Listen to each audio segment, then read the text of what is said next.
Thank you, Ambassador, friends on the dais with me, dear colleagues. It's really a great pleasure, privilege to meet all of you this morning. This is my first visit to Argentina. It's the first morning after my arrival, so I'm full of energy and commitment, passion. You know, Indian passion is not so weak either. But I want to tell you why I am here. 2 months ago, Prime Minister Modi and President Fernandez met in Munich. So they had a very good meeting. They said, things are going well, business is good, and politically it's very smooth. So what can we do to increase the relationship, the cooperation between us? And at the end of the meeting, Prime Minister Modi told President Fernandez, I'll send my foreign minister, he'll come there, he'll meet your people, he will talk to you, just like you people go to India to develop your business plans. I'm not sure people in the Argentine government took it completely seriously. They're not sure I would come, but I did. And in fact, yesterday when I had the honor to call on the president, I told him, I said, see, 2 months ago we promised you, we are here. And we are here because I want to share with you today, given the world economy, given India's economy, the business possibilities between India and Latin America are very much bigger. And Argentina obviously is at the heart of our engagement with Latin America. But just to give you that in some kind of numbers, we have from India, our total exports, trade and services last year was about $670 billion. We have traditionally five big trade hubs, okay? European Union, the United States, China, ASEAN, and the Gulf. These five hubs are each have a trade turnover of more than $100 billion. Now, already with Latin America, in the year for us which just finished, we clocked about $45 billion. So the point which I would like you to appreciate is in our planning, in our understanding, on our radar, today Latin America is becoming stronger, more visible, more viable. And that's what you could call that sense of distance, geographical distance, I think is shrinking.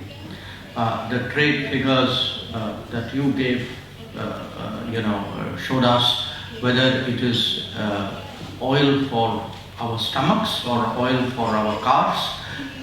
They are both today sourced in increasingly large quantities from this part of the world. The second point I would make is that trade itself for everybody has become more global. It has become more global for a number of reasons. As countries become more prosperous, they have more demands. Many of these demands may not be met in their own region or by their traditional partners. So every major economy is today looking for new and new sources. For us, that quest for new sources, more sources, clearly will bring us much more in the coming years to Latin America. Now, this desire to engage more countries and more economies has become stronger, partly because of COVID. All the uncertainties, COVID taught us that if you rely on one economy or one region and something happens there, you are in big trouble. So the importance of de-risking your supplies, I think, has become very, very critical for all economies, but particularly for big economies. And the second, of course, is what is happening in Ukraine, because there too that has had a disruptive impact. In fact, quite frankly, one of the reasons why the soya oil imports have gone up so much is because sunflower imports from Ukraine have come down.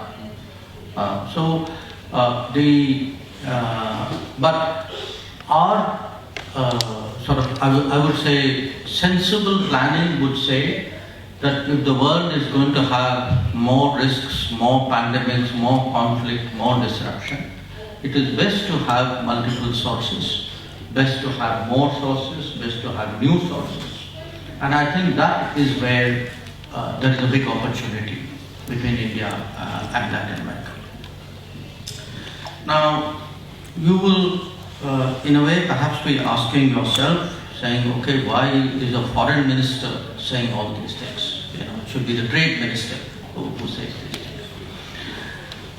Here too, I want to share with you the changing mindset in India. For us, foreign trade, foreign business, investment, technology exchanges, these have become very much more central to foreign policy. So in fact, wherever I go, I make it a point to always meet the business community. There is a chamber, because it is also for me an opportunity to hear from you, what are your problems, what are your difficulties, so that I can go back and convey it also to my government. I must tell you, have a particularly personal interest in doing this, because briefly from the time I stopped being a diplomat, before I became a minister, I had a small window in my life. I was then in business, and I was doing global corporate affairs for a very big Indian enterprise. And a lot of what I was doing was either solving problems with foreign companies, for foreign companies, or I was looking at global trends and giving specific business advice to my own group. This was my job. So, in a sense, I carry that over today as minister, except I give you my services for free. And I want to assure you today that we have,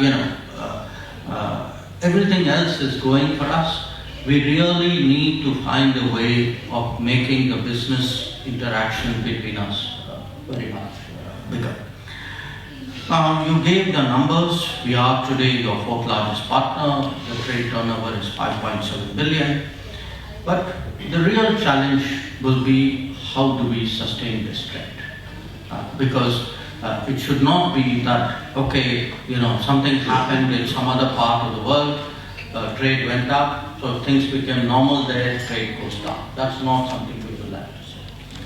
So I would, I will be meeting my Argentine counterparts. We have a joint commission meeting. Mr. Cafero will be heading it from your side. There will be officials. But there are concerns that we have, and concerns which we believe today are limiting the trade between us.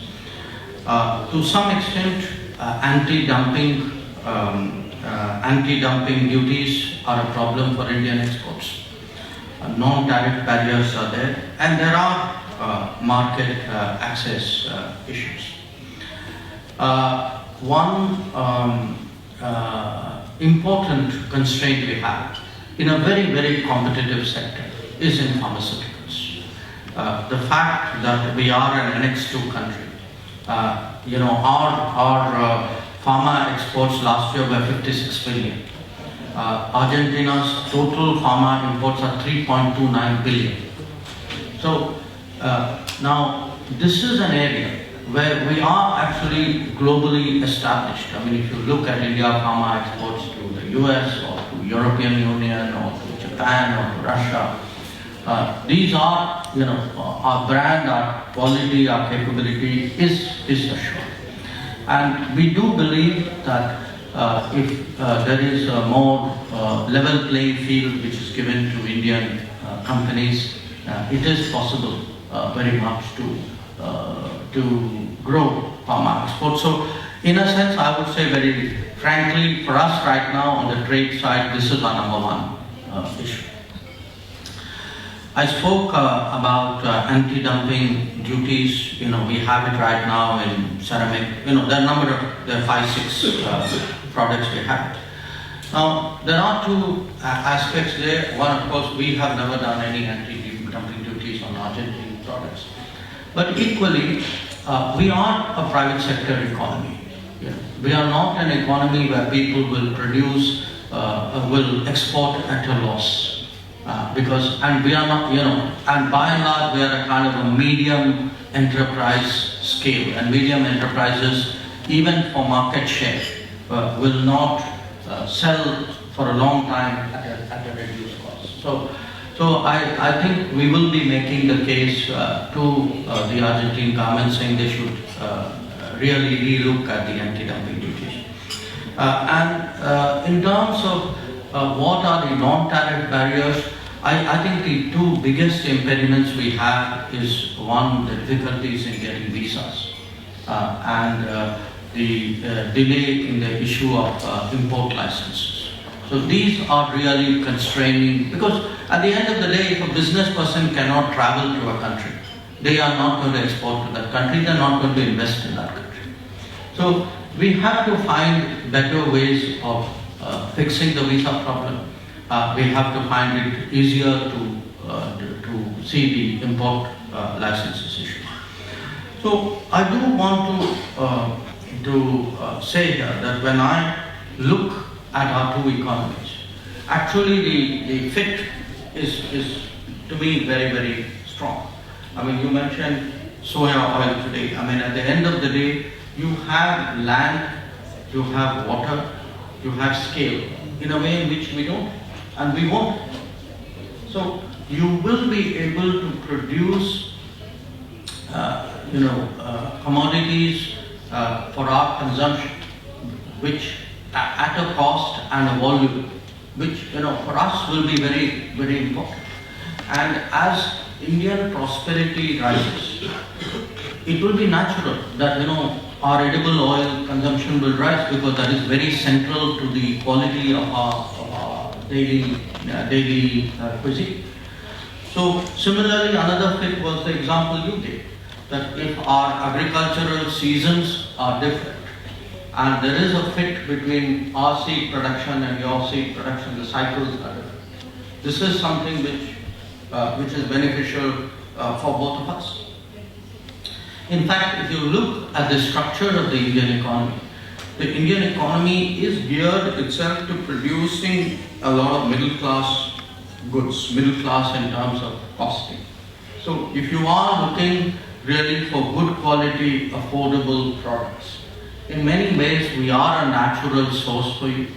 Our companies, those of our companies who are international, they have a tradition of working with partners. We are not a country where we, want to keep everything for ourselves. That has not been our trade tradition. So we believe that our mindset, our costing, our quality in a lot of areas would be helpful to you. I think even if you look at the knowledge-based industries, you spoke about innovation and what is possible, and increasingly that is going to be a big part of the economy. If you're looking at engineering solutions, today we actually do even projects, we deliver projects on a significant scale. And in many cases we actually back it up with financing as well. So, and finally, of course, I think even on the innovation, there is a fit. I mean, we are a young demography, especially under Prime Minister Modi's government, we have really given a push to startups and innovation. I mean, we have 100 unicorns. We had 44 unicorns last year alone. So there is a sort of energy and a sort of buzz in India, which you have spoken about, and I think it's something really which businesses on both sides would profit by. We also believe that on the energy side, that there are possibilities. We have already invested in Brazil and earlier in Venezuela. We buy petroleum crude from, and in fact even LNG from the US, crude from Mexico. We started buying from Guyana. So even the energy side is something we are looking at. We're looking at the defense side. Again, we have a growing defense industry. We know you have interest in a lot of that, so some of that it's not necessarily tied to defense, but even the drone. We have a very liberal drone policy which has now given a big spurt to that industry. Similarly, we know on your side, you have great skills on the nuclear. Already there is collaboration between us when it comes to the nuclear energy industry. So the fits are there. It's up to us to push it, to explore it, to conclude it. We believe, I can tell you, politically, strategically, even economically, as a government, we would support this very strongly. As I said, the purpose of my coming here is really to give that message, because hopefully you will take it more seriously if somebody comes all the way to tell you this. What I also want to emphasize is that Indian companies are today going out more and more into the world as investors, as project executors, as delivery centers, or in a sense in the world of technology and data, nearshoring enterprises.